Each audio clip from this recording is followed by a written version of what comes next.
বড় ভাই শোনেন, আপনি শুধু একবার কল্পনা করেন তো, একটু ভাবেন তো, মির্জা সাহেবের সুন্দরী মেয়ে, একদম ফুটফুটে পরীর মতো দেখা যায়, সেই মেয়ে আপনার বউ, ওই বউর সাথে আপনি হাঁটছেন।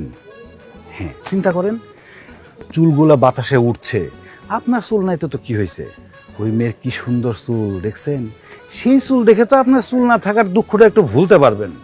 ভাবেন বড় ভাই, ভাবেন।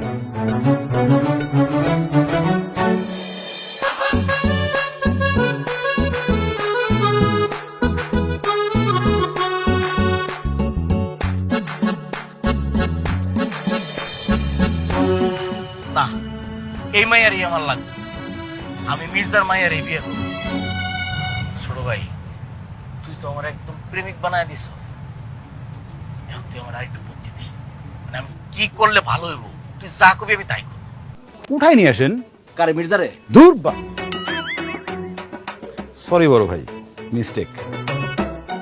কারে কি বুঝাইতে আইছি, মির্জারে উঠাই নিয়ে এসে কি করবেন, মির্জার মেয়েরে উঠাই নিয়ে আসেন।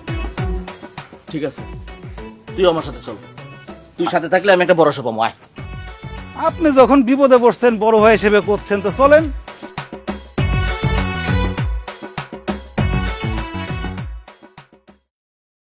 বাবা, আমি একটু বাইরে যাব। বাইরে যাবি মানে? তোর না বাইরে যাওয়া নিষেধ? তুই তো বাইরে গেলে মাস্টার ছেলের সাথে কথা বলবি। যা করে যা। আপনার মেয়ে ঘরে যাবে, কিন্তু আপনার ঘরে না, আমার ঘরে। তুই আমার বাসা কেন আসছিস? আপনার মেয়েরে নিয়ে যাওয়ার জন্য আসছে। না না না না না, ভাইবেন না আমার জন্য নিয়ে যাবে, হ্যাঁ, ভাইজান ভাইজানের জন্যই নিয়ে যাবে। আমি আপনাকে কোনো ঝামেলার মধ্যে আর নাই। খুব তো বড় বড় কথা বলছিলি, আমার নাকি রাস্তায় নামায় নিয়ে আসবি, পারছস? পারলি না। উল্টা এখন গুন্ডা নিয়ে আসছস আমার মেয়ের গুন্ডা হাতে তুলে দেওয়ার জন্য না?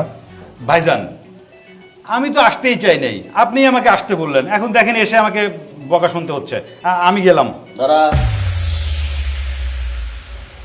মির্জা সাহেব, আসলে নয়ন আমার নিয়ে আসে নাই, আমি নয়ন নিয়ে আসছি। নয়ন আমার ছোট ভাই, আমি নয়নের বড় ভাই। আমি বিয়ের সাথে করবো, ছোট ভাই থাকবে না। এই যা মির্জা সাহেবের মায়ের নিয়ে আস।